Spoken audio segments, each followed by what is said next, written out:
Hello friends, a very warm welcome to my channel. In this video we are going to talk about another jewelry company. So this is our second analysis in this sector. In the last analysis we talked about Kalyan Jewelers and we also discussed about the tailwinds which are going on in this industry, and it looks like a long-term secular trend. So as per your request in the comment section, we are analyzing another company in the same sector called Senco Gold. So this company has also been doing well in terms of growth, and we'll discuss more about it in the coming slides. If you're new to the channel, please do subscribe and hit the bell icon to get updates of all my new videos.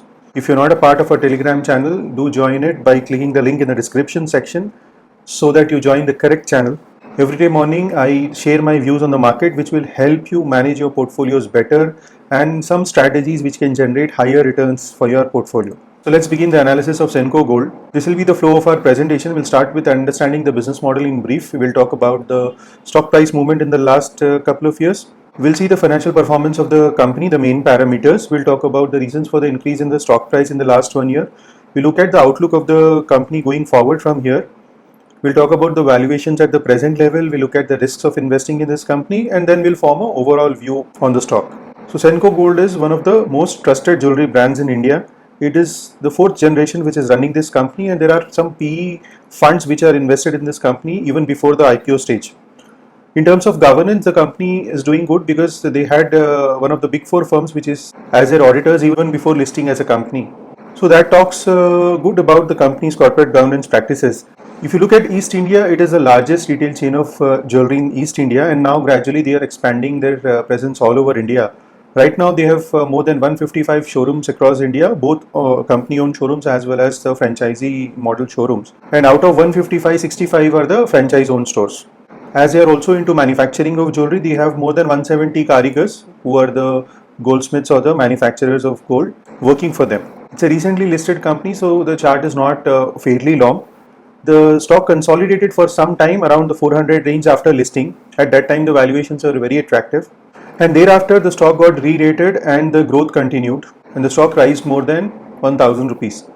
And now we see a small correction and consolidation as the market sentiment is a little weak. But looking at the long-term chart, this 700 to 800 range will act as a very strong support, and unless something goes very wrong with the company, the stock price is not expected to fall below this range.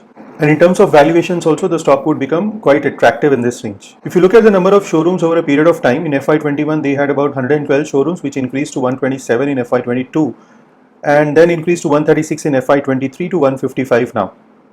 So there has been a steady increase in the number of showrooms of this company. So in this particular business, as it is into retail of jewelry, then more showrooms they open, the more revenue and growth they get. But at the same time, they have to be very careful in analyzing and doing the research before they open any showroom, so that there is no risk of loss, or the showroom should get profitable within a certain time limit, let's say 6 months to 1 year from the time it opens. Only then it is worth opening it. And one more metric in such businesses people track is the same store sales growth. So same store sales growth also for this company is between 10 to 20% range consistently. So let's talk about stud ratio. So the margins in the plain jewelry are lower than the studded jewelry because the margins in diamonds are higher than the plain gold. So the stud ratio has slightly increased from about 8-9% earlier to around 11% now. So this will lead to margin expansion in the business. The average transaction value has also increased from earlier about 50,000 rupees, 57,000 rupees to now about 64,400. So this will also increase the profitability as well as top line of the company. This is also a sign of trust that the customers are willing to buy higher value jewelry from the company. Revenue has shown a steady increase in the COVID year also. So about 2,400 crores was the revenue in FY20, which was increased to 2,600 crores in FY21, and then to 3,500, and now in the trailing 12 months the company has done about 5,000 crores of revenue. So there has been a steady growth in the revenue, which led to the increase in the stock price. In terms of EBITDA, except the COVID year, there was a small dip of about 182 crores from 223 crores. There was a steady rise in EBITDA also in the next following years, and now in the trailing 12 months the company has done an EBITDA of about 350 crores. In terms of margin, in FY20 the margin was about 9%, but thereafter the margin is rotating at somewhere around 7 to 8%. So in this business the margin is not very high, but the volume of transactions is high, the ticket size of purchase is high. So this is some metric which you should monitor going forward. If it doesn't increase is not a problem, but if it should not compress, that is something which you should look for in such companies, as they are low margin businesses. But if you ask me from the company's angle, the company is focusing on increasing this margin by increasing the average transaction value, by increasing the studded part, by adding new range lightweight jewelries to their segment. So the company is positive of increasing this margin slightly over a period of time. The ROCE is slightly less, about 15%. If the company is able to do more than 20%, it would be more attractive from an investor's perspective. The debt is high because a lot of money goes in the inventory of this company. You can also see that from the inventory days, which are 200. So the major working capital is locked in the inventory in such kind of businesses. In terms of cash flow, the OPCF has been negative in the last couple of years. This could be a reason why, because the company is in a growth stage and a lot of money is being invested in the inventory. The company wants to focus on the franchise model going forward so that it becomes cash flow positive going ahead. So now what led to the rise in the stock price post listing? The sector has tailwinds, as you know. There is a shift from the unorganized to the organized sector in this industry. There has been consistent growth shown by the company in the last 5 years, including the COVID year, and the PE re-rating has happened. When the company listed, it was trading at somewhere around 20 times multiple, which has increased to about 38 times now. And looking at Kalyan Jewellers, which trades at much higher multiple in the same sector, there could be scope of further expansion in the PE. What are the growth plans of the management going forward? The industry itself is growing at a 14% CAGR. So it's a double-digit growth in the industry. So you can expect the players to grow much higher than this if they are able to gain the market share. And that is going to happen because the market share is moving from the unorganized towards the organized players. The rural side of the demand is rising. People are able to afford jewelry and the demand is rising in the rural areas. So the tier 2, tier 3 cities in the rural areas are the focus for such kinds of companies also. The company is focusing on both the online and offline models. They have more than 3 lakh downloads in their app. So they will be able to sell lightweight jewelry quite well online. The company, in order to focus on their cash flows, are now following the franchise model, and gradually the franchise stores are also increasing. Earlier the company was focusing on the eastern region and now they are expanding pan India. In fact, in Hyderabad also we have a store of Senco now, which is in a prime spot where all the brands are located. In this year they have opened about 19 stores and now the total has come to about 158, and they plan to open around 10 to 12 stores in the next couple of years and around 10-12 franchise stores going forward. They want to focus on the hyper-local strategy, because if they open a jewelry store in a particular state, let's say in Maharashtra, so they will bring the collection suiting to that region as well as the ambience of the local culture there, so that the customer feels homely when they enter the store. The lightweight jewelry is the highest selling item for them, and that's why they want to focus on that going forward.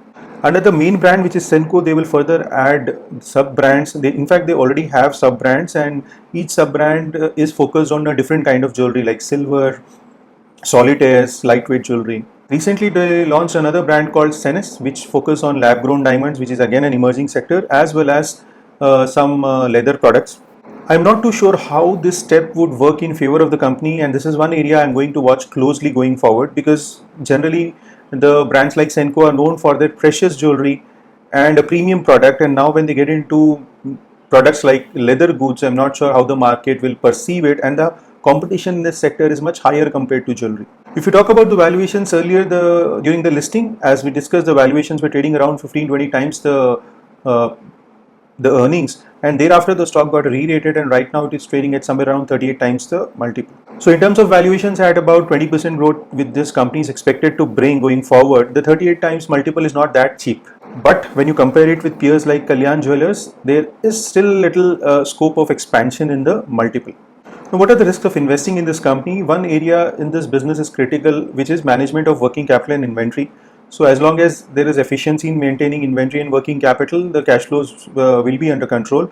Otherwise, the cash flows will continue to be negative, and that will become a hindrance for the growth in this company. Margins have to be closely monitored. They should not fall below 7%. If there is an industry slowdown, which is a rare phenomenon to happen in this sector, at least in India, because in India jewelry is something like a necessity item. So those who want to buy it because of any occasion, they are anyway going to buy it. But there can be temporary slowdowns because of the rise in gold prices. If there is absurdly high price increase, people tend to postpone their demands. There is increasing competition in this sector from existing listed and unlisted players, and the company is having a debt equity ratio of more than 1 time presently, so they should at least maintain it at this level, and they shouldn't get into increasing debt for expansion. So that's about Senco Gold. We discussed overall the business model of the company, we understood the financial parameters, the growth plans, the risks involved. Now, what is the view on the stock? If you're holding this stock from the lower levels, you should continue to hold it as the growth is intact. Their margins are expected to expand, and there could be some expansion in the PE multiple as well if the company continues the consistent performance going forward. But if you are somebody who's looking at a fresh entry in the stock at these levels, the stock is not that cheap. But as the performance is going to be consistent and as a comparison to Kalyan Jewellers, it's slightly cheaper. One can think of gradual accumulation during the market corrections and build a position gradually in this company. But do remember to monitor the key variables which we discussed in the risk section. So that's about Senco Gold. I hope you like the crisp analysis. If you like it, hit the like button and subscribe to the channel. If you want me to make videos on your favorite stocks, don't forget to mention them in the comment section. Do join our Telegram channel. Thank you for watching and have a wonderful day.